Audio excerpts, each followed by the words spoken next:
Hola, estamos este domingo 22 de abril. Javier Sandoval del canal Energía y Entelequia, Complejidad y Psiquismo. Y yo, Claudia Blix de Cinema Blix, en nuestra sección Psicoanálisis y Cine. En esta ocasión vamos a analizar Zona de Interés, que es una película ganadora del Oscar 2024 como mejor película extranjera por Inglaterra y también estuvo nominada a mejor película del año entre las 10 principales. El director es Jonathan Glass, es británico y judío, y también fue nominado al Oscar por esta cinta como mejor director del año. Los actores principales son Sandra Hüller, que fue nominada este año como mejor actriz por Anatomía de una caída, y Christian Friedel. La historia es la siguiente. Rudolf Höss es el director del campo de concentración de Auschwitz. Vive con su familia en una casa que está junto a este campo de concentración y tratan de llevar una vida normal. Bueno, pues Javier, ¿qué piensas de esta película? Hola Claudia, hola, muy buenos días a todos. Bueno, pues lo primero que yo quería decir es que en esta película pues vamos a tratar temas muy delicados. Es una película que toca uno de los aspectos de la historia mundial más complejos. Si ya habíamos hablado en su momento de Oppenheimer como un momento muy importante en la historia de la humanidad, pues este es todavía mucho más sensible porque toca muchas áreas de vulnerabilidad de muchas partes del mundo, ¿no? Y además un área de vulnerabilidad que fácilmente da lugar a sensibilidades y a polarizaciones. Y precisamente con esta misma razonamiento, yo quisiera decir que todo lo que vamos a decir es un intento de acercarnos a un problema muy complejo que gracias a este cineasta podemos tener una oportunidad para hacerlo.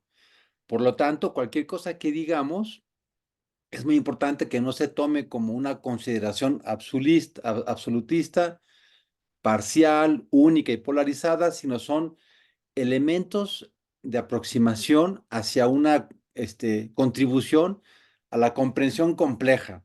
Y sobre todo porque precisamente cuando hablamos de estos temas, si uno no tiene el contexto completo, puede parecer que alguna frase, alguna postura pueda ser un poco hiriente o difícil para algunas personas, pero es bueno decirlo muy claramente. Nuestro deseo es tener complejidad, por lo cual cualquier cosa que digamos, lo hacemos porque queremos acercarnos y contribuir con nuestra perspectiva y estamos totalmente abiertos al complemento de todos los que los demás escuchen, ¿verdad? Porque siempre ese complemento hace que esto no se convierta precisamente en un ejercicio de que precisamente la película nos permite ver. Esta película es una invitación para hablar de las cosas que no se hablan, para decir las cosas que no están puestas en el escenario y que precisamente en este tema de el Holocausto, de la Segunda Guerra Mundial, pues es un tema que precisamente hay muchas cosas que no están habladas o están habladas de más o ha dado lugar precisamente a grandes polarizaciones en la historia de la humanidad y lo que queremos precisamente es como psicoanalistas que somos, decir lo que no se dice, ¿no? Y entonces en este intento de decir lo que no se dice, todo el tiempo pues esperamos que tengan comprensión porque lo que menos queremos es polarizarnos en ninguna perspectiva, sino ir haciendo contribuciones. Y como hay tanto que decir en estos temas, entonces todo lo que no se diga no quiere decir que no estaríamos de acuerdo en que lo tocáramos, ¿no? Primero por lo sensible del tema, ¿no? Bueno, y entonces entrando a la película, pues me parece que la película en sí es una nueva contribución para hablar de este tema del Holocausto. Uno pensaría que ya todo mundo habló del Holocausto, que no hay mucho que decir, pero nos damos cuenta que siempre hay que seguir diciendo, pues porque todos los temas complejos nunca terminan de recrearse ni de comprenderse. Y entonces este cineasta nos ofrece una oportunidad muy interesante porque precisamente nos presenta la historia familiar cotidiana de una familia que pretende ser normal y que precisamente el jefe de familia, pues es el comandante, pues precisamente de Auschwitz. Al ser el comandante, precisamente el centro mayor de matanza de judíos en la Segunda Guerra Mundial, pues es muy escindido ver cómo intentan hacer una vida familiar normal y viven al lado de precisamente de este centro, ¿no? Con tantas muertes. Y Exactamente. sí, sí, adelante, Claudia, No, tú sí. qué bueno que comentas todo eso porque sí es un tema que puede polarizar y me parece muy bien que lo toques, la verdad. ¿Quieres seguir? ¿O sí? Bueno, mira, lo interesante de esto es que esta familia trata de vivir normal junto de estos eventos que están en el jardín de Alá, no en el jardín, junto del jardín de ellos, y eso es lo anormal, que quieran vivir normal, ¿no? Entonces todo lo quieren ver cotidiano, todo lo quieren ver como si aquí no pasa nada. Y bueno, pues lo que me parece muy interesante es que los sonidos es lo que te da que no es normal, porque estamos oyendo gritos, balazos y estamos viendo humo, ¿no? Y hay pequeños detalles que nos damos cuenta que es un horror. Por ejemplo, cuando el comandante de Auschwitz, de repente llega y se tiene que limpiar las botas porque están llenas de sangre, cuando se meten al río y resulta que hay restos humanos, ¿no? Cuando se encuentran dentaduras y esos pequeños detalles nos hacen ver, pues, que es un horror todo, ¿no? Sí, ahí está lo interesante, ¿no? Porque son disque detalles, pero son detalles brutales, ¿no? Que nos traen precisamente a colación que el cineasta está hablando de una familia normal que pretende vivir normal, pero son detalles tan brutales que es que cuando salen al campo, que se encuentran en el río, un fragmento óseo de uno de los sacrificados, o precisamente estas cosas, ¿no? De que uno de los hijos juega con los restos dentales, son detalles brutales que hacen que este mecanismo psicodinámico de escisión, en donde uno tiene una vida cotidiana y no ve todos los puntos ciegos que se tienen, genera precisamente esta tendencia a esta que llamaríamos muy fácilmente desafuera locura, porque los que estamos en este siglo, a casi 90 años de lo que pasó, pues fácilmente podemos decir que es una locura, ¿no? Que es una situación inexplicable. Pero precisamente es como podernos dar cuenta que todos los humanos en esos procesos escindidos y disociativos, pues tendemos a veces a no ver la realidad de la forma más amplia que se pueda, porque en ese principio del placer freudiano que pretendemos vivir con esta cotidianidad placentera de la familia que está viviendo esa unión familiar, a la mera hora está negado todo lo demás, ¿no? Entonces, en esas decisiones, el autor, el cineasta, nos da esa oportunidad de ver esta locura que psicoanalíticamente sería escisión, de que la familia pretende una normalidad en la que inclusive la esposa, en esa oportunidad que le dan a esta persona, que es Rudolf Haus, en esta oportunidad ascienden económicamente de una manera inmediata y rápida, viendo una casa enorme, que además hay que decir de paso que se la quitaron una familia polaca, precisamente para que estuviera al lado precisamente del centro, ¿no?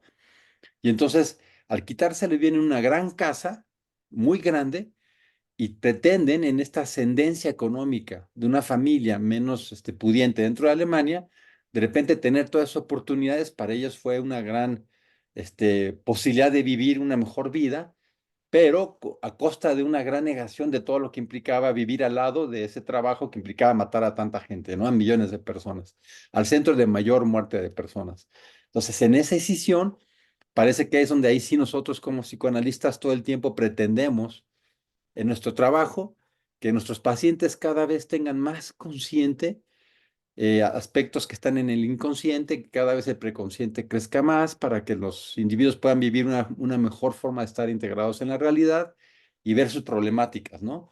Entonces, me parece que estos intentos son muy interesantes porque mediante el arte, mediante el cine, nos ofrecen esa posibilidad de hacer una perspectiva visual y vivencial de lo que implicó todo ese momento, ¿no? De una gran decisión. Sí, no, y aparte, pues sí tenían síntomas, ¿no? Síntomas leves, pero los tenían, porque en el inconsciente ellos sabían que estaban haciendo algo mal, ¿no?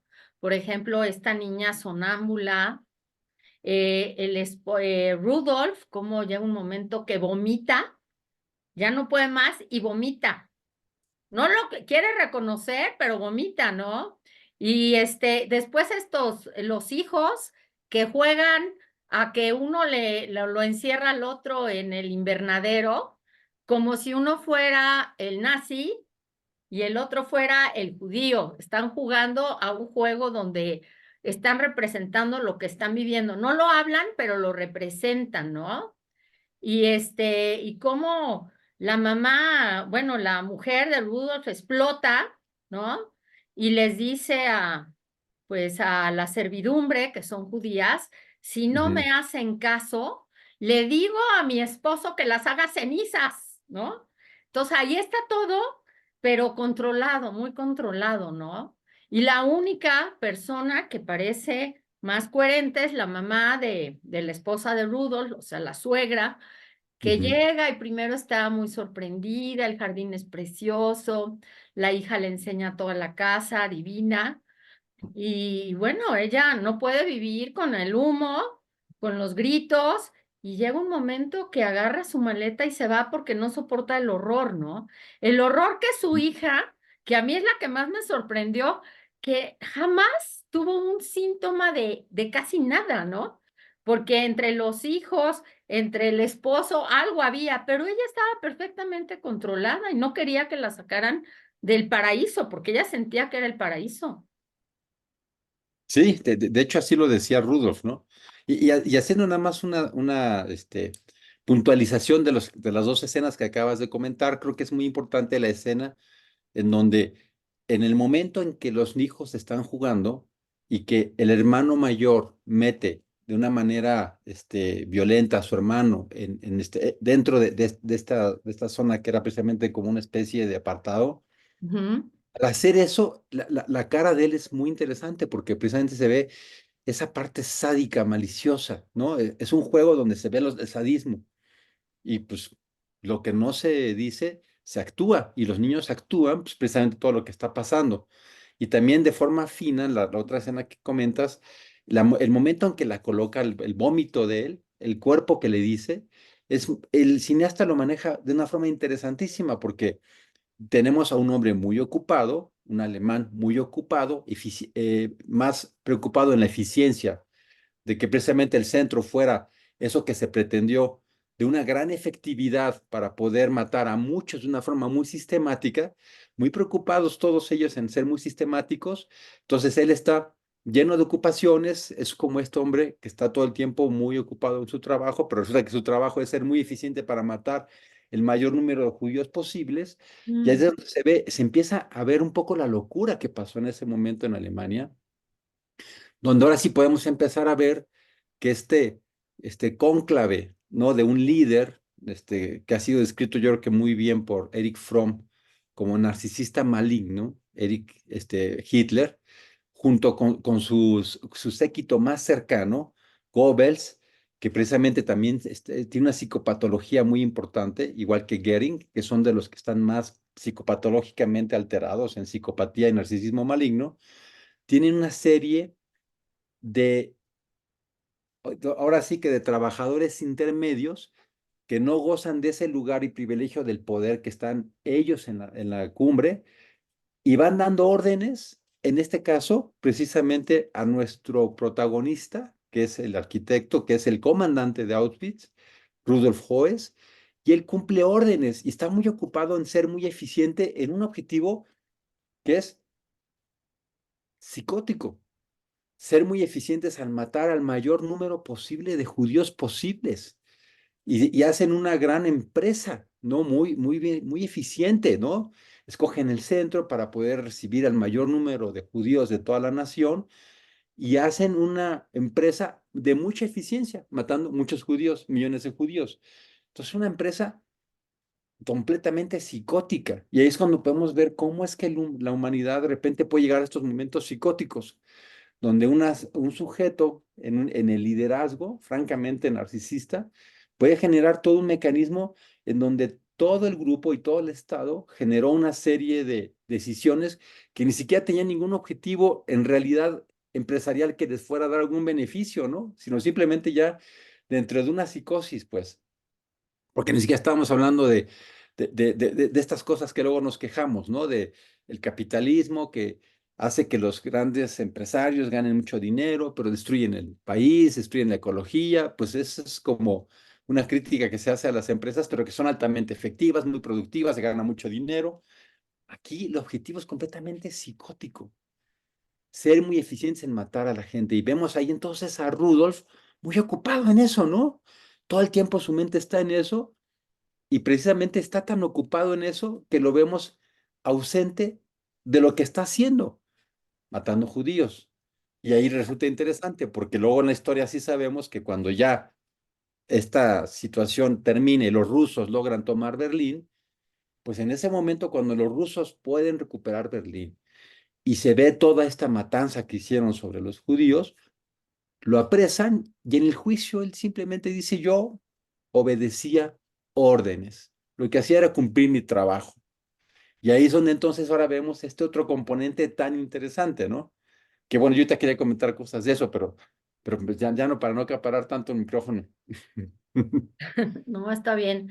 Lo que dices es muy interesante, Javier. Sí, y por ejemplo, esta escena donde tiene una reunión que, bueno, está fuera de su casa y todo, ya está trabajando en otro lado y está viendo ese teatro para abajo, ¿no? Y entonces luego le dice a la esposa, oye, ¿cómo te fue? Y dice, pues fíjate que estaba yo viendo en el teatro cómo matar a la mayor cantidad de gente, en eso me estaba yo ocupando, ¿no? Cómo poner los gases para matar a todos, pero rápido, ¿no? Entonces ya estaba en eso todo el tiempo, ¿no? Y como todo el mundo sabe, como lo comentaste, ¿no? A este personaje, pues acaba muriendo, lo acaban matando, y él consideraba que era su deber, que solo estaba trabajando, ¿no? Él Sí, no estaba haciendo nada malo, estaba trabajando. Y otra escena que me llama mucho la atención es que regaña a una persona y le dice, por favor, cuida los prados. ¿Cómo es posible? Los prados tienen que estar bien, pero vaya, no se fija en los judíos que está matando, ¿no? Que están sí. matando, sino los prados es lo importante, ¿no? Y esa escena es bien interesante porque ahí es cuando va precisamente a encontrarse con Himmler, ¿no? Este otra agente del cónclave de Hitler, que era Ujú. precisamente uno de los que estaban más en este círculo cerrado, ¿no? Del privilegio del poder que ellos tenían. Digo, un privilegio que pues ahora nos damos cuenta que precisamente cuál privilegio, pero finalmente ahí es donde lo contacta, porque ahí es donde Himmler le hace todo este señalamiento, él sí ya muy metido en la psicopatología de este poder muy grande, el narcisismo maligno de estos integrantes. Ahí es donde hace contacto con Rudolf. Y ahí es donde está haciendo contacto, va a que le dé órdenes para la eficiencia. Y él, como si fuera un empresario, ahí entre militares, pues están haciendo toda la distribución de esta situación. Y eso es importante señalarlo, porque sí hay ámbitos y grupos más vulnerables a la locura, y muy bien lo decía Freud, que la milicia es esos grupos que fácilmente pueden entrar en estas locuras porque en el momento que el objetivo de la milicia es matar a los adversarios, a los que son los contrarios, hay una absoluta descalificación del otro. Cuando un ejército tiene que invadir otra nación, tiene que hacer una incursión militar, ahí hay un mecanismo muy primitivo en esos grupos, porque el ejército ya no puede reconocer el otro. El otro ya no es un humano, ya no es una persona como él, es un adversario, es un rival que hay que matar. Y entonces en esa reunión empresarial militar es donde se está dando esa locura, porque está Rudolf funcionando como si fuera un gran empresario. Sí, vamos a ver la eficiencia, estos no vinieron, pero vamos a hacer lo otro y vamos a ver cómo llevamos a matar tantos en tanto tiempo. Y entonces ya no hay una, precisamente capacidad de esos grupos de reconocer lo que implica, pues, porque ahora sabemos que lo que implica es una gran destrucción para muchas gentes, ¿no? Y entonces esa decisión finalmente por eso sí hay que hablarla. Por supuesto, ¿no? Parece que no son humanos estas personas.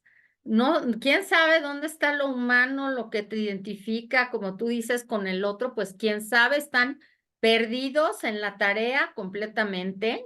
Hay otra escena donde ella está repartiendo toda esta ropa de los judíos, ¿no? Y se está probando los sacos, ¿no? Y presumiendo ahí en el espejo, a ver este saco de piel de la judía tal, ¿no? Y está ella verdaderamente muy contenta y dicen, ay, me están diciendo que soy la reina de Auschwitz, Mm. estoy encantada, ¿no? Estoy encantada y no se da cuenta de lo que está pasando, parece que no se dan cuenta, aunque sí se dan cuenta porque tienen síntomas, ¿no? Ella no parece tanto, pero los demás tienen síntomas, todos tienen síntomas. Y nosotros que nos dedicamos a la clínica, pues precisamente luego podemos ver esas historias, ¿no? Donde están las esposas reunidas en la casa viendo esas revistas de moda con ropa que es muy elegante.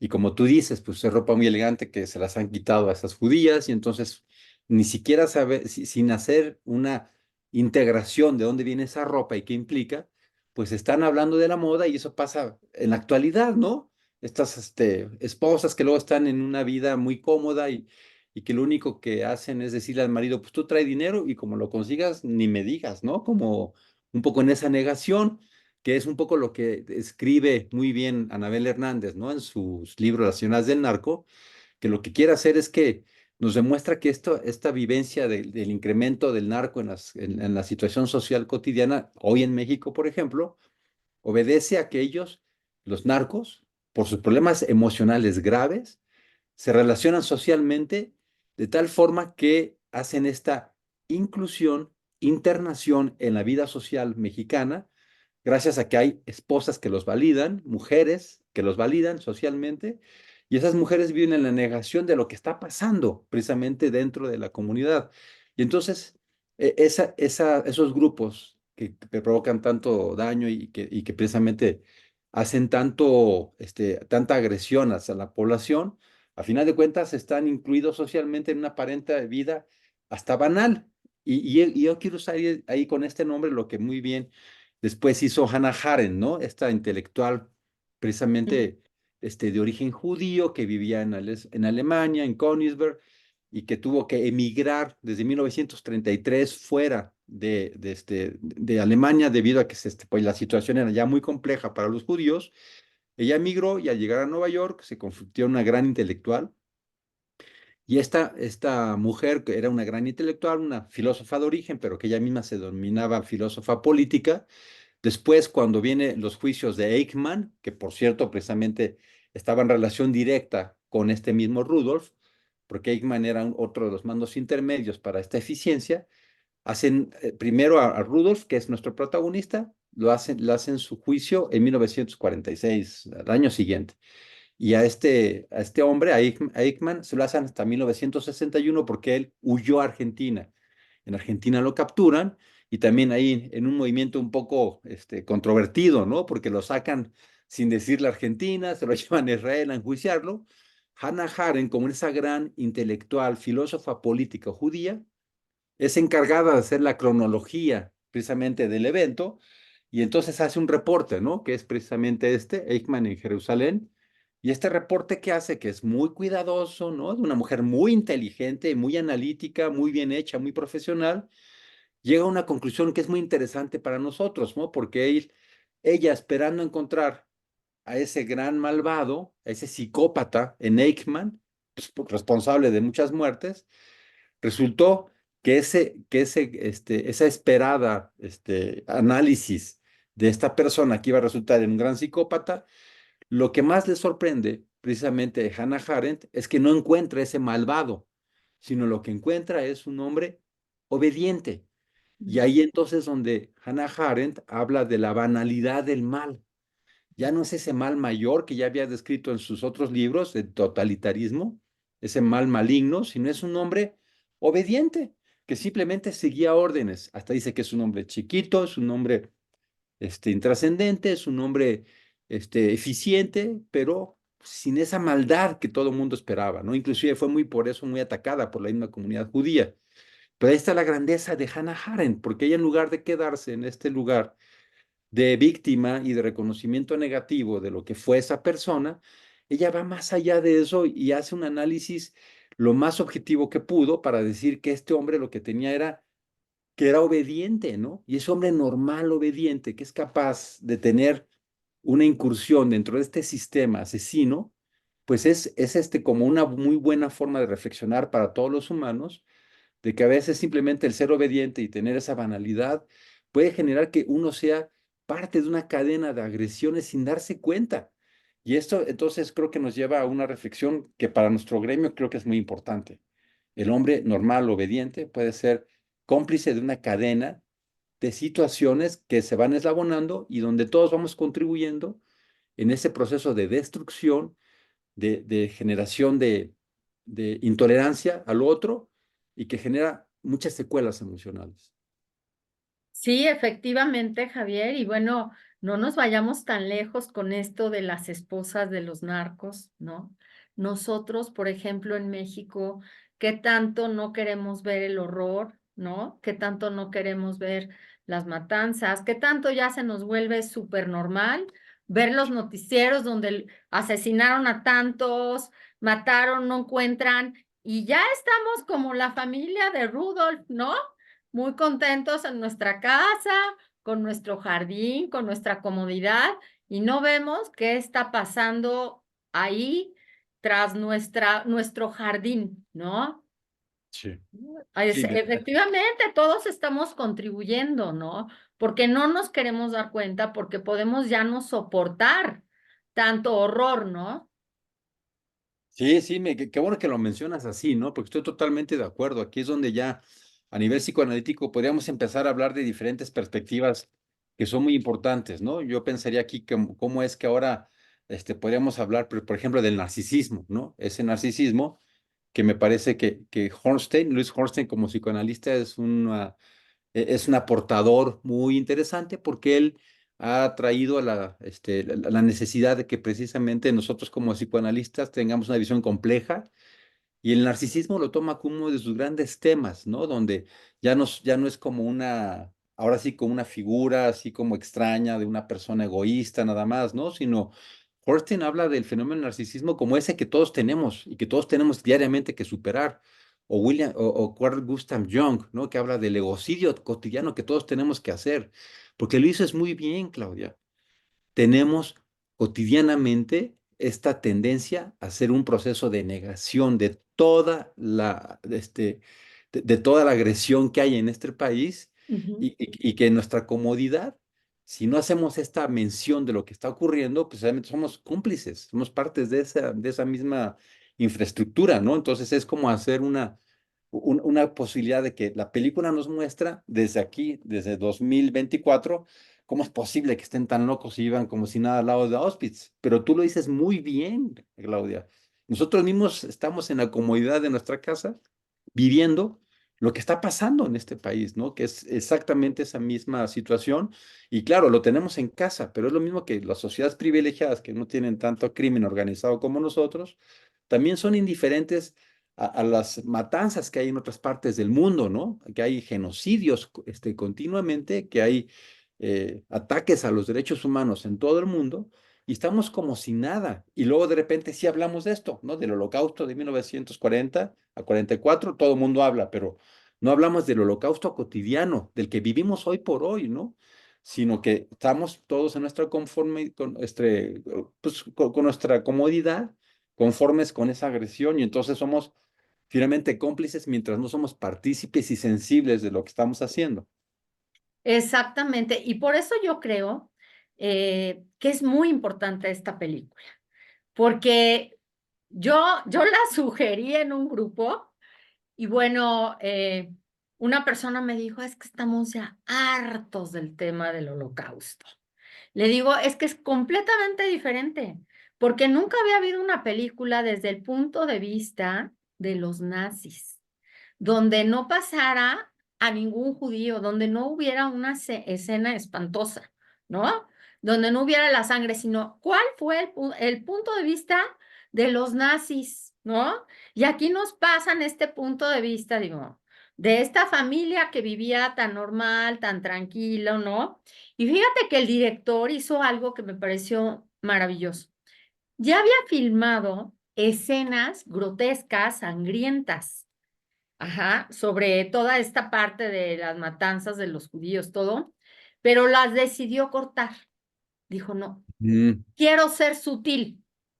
Quiero que sea esto sutil, que sea diferente. Esto va a ser claro, concreto. No voy a poner una escena de más. Es más, no sé si a ti te pasó, pero cuando acabó la película, yo dije, ¿y por qué no explotó la esposa? ¿Por qué no pasó algo más? Porque no, yo creo que estuvo bien. Yo la volví a ver. No estuvo bien porque que te dejan que no haya nada sangriento y te quedas todavía peor, ¿no? O sea, ellos lo veían lo normal, lo cotidiano. Me voy a poner aquí el saco, la ropa, ¿no? Todo era tranquilo, ¿no? Por ejemplo, el director me encantó porque dijo algo bien importante. Dice, en esta película Zona de Interés hay dos películas, la que vemos y la que escuchamos. Y se ujú. ganó el premio al mejor sonido. Le ganó a películas importantísimas, pero si tú cierras los ojos y escuchas, te llega el terror porque oyes gritos, disparos, etcétera, ¿no? Si tú lo ves, pues están en el jardín tomando limonada, Con ¿no? la ¿Cuál es la bronca? ¿No? Y otra Ajá. cosa que hizo bien interesante este director británico judío fue que puso varias cámaras en esta casa, que fue la réplica de la casa. De hecho, se fueron allá y hicieron la casa exacta donde había vivido Rudolf, ¿no? Y entonces lo que hizo fue poner cámaras escondidas como si de Big Brother se tratara. Y él estaba en un búnker. Y entonces les daba órdenes desde un búnker aparte, él no estaba ahí, para que actuaran lo más natural que se pudiera, que no supieran desde qué cámara, porque obviamente si sabes cuál cámara, ahí vas a voltear, digo, inconscientemente los actores, pero aquí nadie sabía, ¿no? Interesante. Y sí, en efecto, es Súper. muy bueno porque son cámaras fijas. Entonces, cámara fija te hace la sensación de que es un video casero de cámaras ocultas, ¿no? Es como si estuviera pasando lo que pasa en una casa, ¿no? Esa es muy, muy buena observación. Y en Y, efecto, ¿no? Los ruidos que están de fondo y las sutilezas son muy interesantes porque por eso al final es muy bueno, porque al final cuando este hombre está muy ocupado y vomita, es cuando el cuerpo te dice, la escena es muy buena, esto es vomitivo, pero no lo logra integrar, simplemente vomita, pero también esa escena es buenísima cuando voltea a ver a la cámara en el pasillo en el que está, ¿no? mm, Como un poco diciendo, hay algo ahí que me tendría que decir que algo está pasando. Y que nuestro objetivo en el análisis, ¿no? Nosotros en psicoanálisis es lo que pretendemos, que los pacientes vean todo lo que no ven en sus puntos ciegos y ahí lo hacen muy bien, como diciendo, hay señales y uno a veces va en la vida y nunca se da la oportunidad de ver todo lo que está haciendo mal y siempre hay señales para que uno lo vea y nunca es tarde para poder hacerlo y poder ver lo que no ha hecho uno bien en la vida, pues, ¿no? Y eso con ese manejo del final es buenísimo y luego ya al final otra vez como las personas que están limpiando el museo que es hoy Auschwitz, ¿no? Donde precisamente las gentes van y van al museo y ven lo que pasó, pero como de museo. En esa sí. también posibilidad de acercarte sin afecto, sin compromiso, sin cuestionamiento, porque es doloroso, ¿no? Y acercarte realmente, empáticamente, duele, ¿no? Eso es lo complejo, acercarte a su sufrimiento no es tan fácil. No, y bueno, yo quería mencionar dos cosas de lo que comentaste. Por ejemplo, ¿qué impresión te da estos trabajadores de la limpieza? del Museo de Auschwitz, que están como si nada, ¿no? Digo, ya lo sé, es su trabajo, ¿no? Están limpiando todo perfecto, pero también como indiferente. Claro, no podrían estar todo el tiempo pensando en lo que pasó, en lo que significa eso, en viendo los zapatos, las maletas, la ropa, pero yo también los sentí como indiferentes, pero bueno, no sé. Sí, como esa negación, ¿no? Y Sí. no hay esta aportación afectiva sobre lo que está pasando, ¿no? Sino es una especie simplemente museística. Por eso los museos de la memoria y el olvido, la idea es que están para que uno no olvide, pero en efecto, ¿no? Para eso se requiere un proceso de realmente de inmersión emocional, porque uno puede estar en un museo y nada más ir como trámite, ¿no? Y ni siquiera estar metido en la obra, sino hacerlo de una manera como externa. Fui al museo, está muy bonito, pero precisamente como persona normal, donde normalmente lo que haces es hacer cumplidos y hasta el arte se puede convertir en ir a un museo como si fuera una obligación y no como realmente una introspección. Por eso a mí Hannah Arendt me encanta, porque ella dice muy claramente, aquí esto no tendría que limitarse a ser visto como un atentado contra los judíos, sino tendría que ser visto precisamente como un atentado contra la humanidad, porque es la forma en donde ya no estamos haciendo delimitaciones desde mi coto de identidad, Ujú. en donde yo denuncio lo que yo sentí por lo que yo viví, por ser parte de mi comunidad, lo que sufrió eso, ¿no? Sino ahí es donde tenemos esa oportunidad de verlo como la humanidad y de cuestionar esa parte humana que tenemos a ser como, tendemos a ser como grupos de identidad, en donde lo que nos pasa a nosotros hay que cuidarlo. Lo que le pasa a los otros no me interesa. Cuando pasa eso entre humanos, es que entonces ya estamos en riesgo de entrar en esos procesos de destrucción, que muy bien lo describe Fromm, ¿no? Que es desde la biofilia, que es el momento de cooperar entre grupo, a la necrofilia, el momento en que el otro grupo se convierte en un rival, ¿no? Que se tiene que liquidar, que es exactamente ese mecanismo muy primitivo de Hitler, que precisamente lo que hace es en una decisión interna hacer este posicionamiento donde los malos son los judíos y los otros somos los que somos super raza, ¿no? Esa polarización que pegó, y eso es lo más interesante a nivel de fenómeno social, que algunos de los alemanes, muchos alemanes, se fueron en eso, y es muy interesante el discurso de Hitler en 1942, no me acuerdo exactamente el año, cuando precisamente dice ya, pues ahora vamos a hacer la eliminación completa, ¿no? La solución final, le dice. Ahora sí hay que acabar con todos los judíos. Cuando es esa polarización, él mismo está planteando ya una locura dentro de Alemania y algunos alemanes en la locura, en el fenómeno grupal de locura, se van con eso y inclusive hacen un reclutamiento de las personas desde los 16 hasta los 60 años para entrar en guerra cuando están ya perdiendo, pero una locura, porque en su locura precisamente escindida, hacen esas incapacidades de poderse ver qué es el otro. Y entonces ahí creo que por eso es la oportunidad de que esto no se convierta nada más en quiénes son buenos y quiénes son malos, quiénes son las víctimas Exacto. y quiénes son los victimarios. El mismo Hitler hay que verlo como narcisista maligno. En su Sí. momento utilizó a los judíos como chivos expiatorios de su locura, pero ojo, también él no tuvo el menor recato en decir si los alemanes no son capaces de hacer esto, que se mueran, y si las ciudades están mal, que se destruyan. Hitler, como narcisista maligno, psicopático, no solo odiaba a los judíos, odiaba a los alemanes, que no eran lo que él quería, odiaba a las ciudades, quería destruir París y que no dijo, si los alemanes no resisten, pues que los destruyan. Ahí es donde nos damos cuenta que esa como aliciente de ser la superraza y generar una complicidad con Hitler se te revierte. Cuando nosotros nos polarizamos en una cuestión fanática, tarde o temprano se nos revierte porque estamos en un mecanismo emocional de muy bajo nivel en donde estamos destruyendo, ¿no? Y creo que lo máximo que podemos pretender en ese sentido del desarrollo emocional es, mientras más entendemos al otro, es más posible que tengamos esta mejor vida empática posible.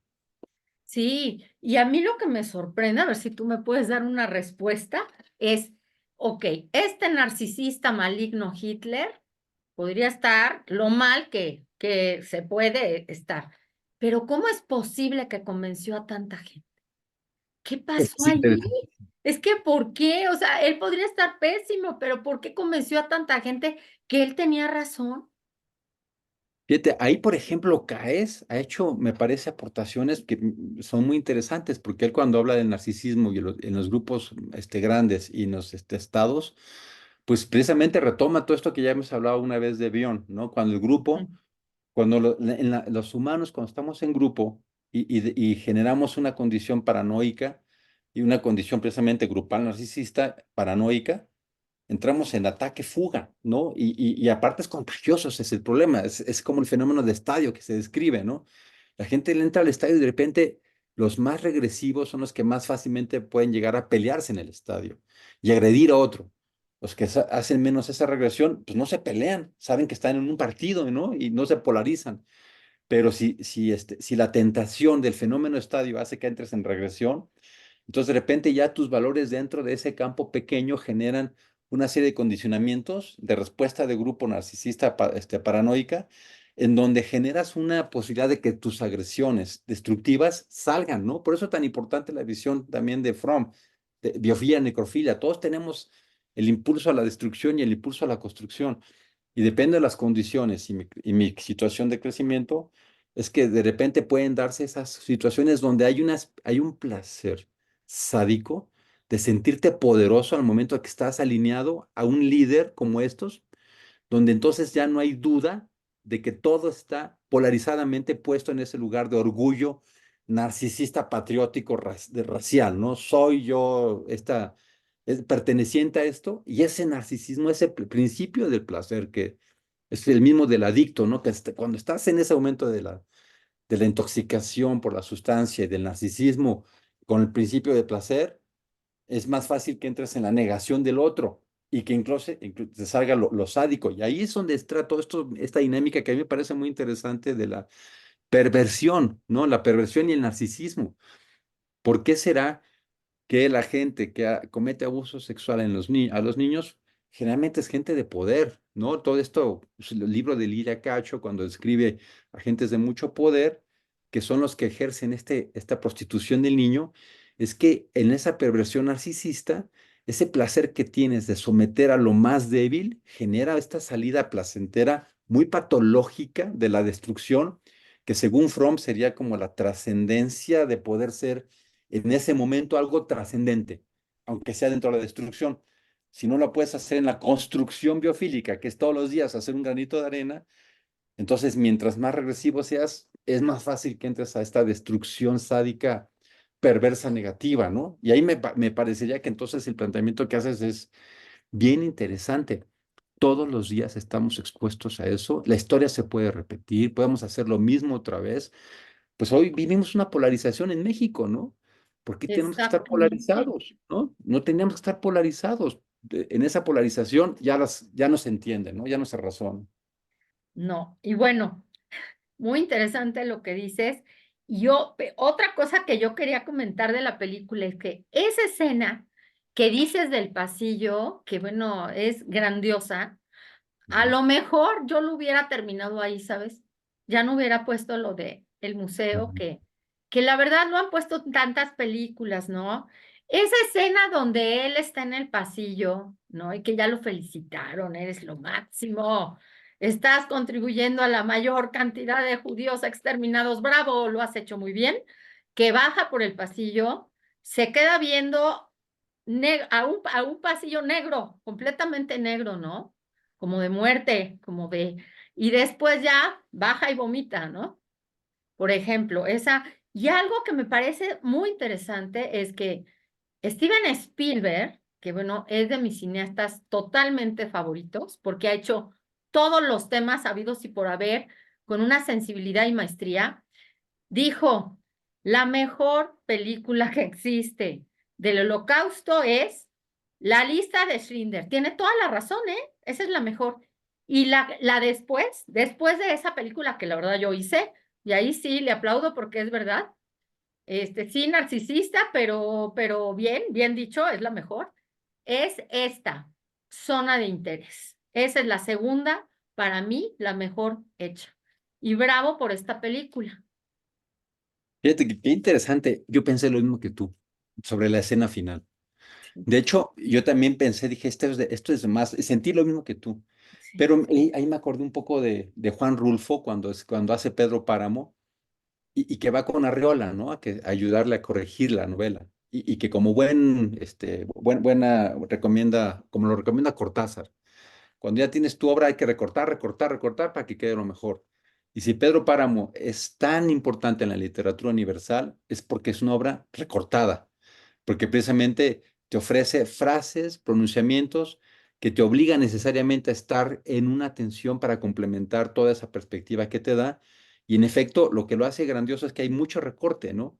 Yo también hubiera recortado esa parte. Me parece que ahí hubiera estado suficiente, pero al mismo tiempo puedo entender que eso también ayuda a que una película que luego en esa cotidianidad donde la gente no está en posibilidad de tener más sensibilidad, invita, ¿no? Es una invitación para que la gente que no se prendió tanto lo acabe como de integrar en sus procesos, ¿no? Pero yo también lo hubiera recortado, tienes razón.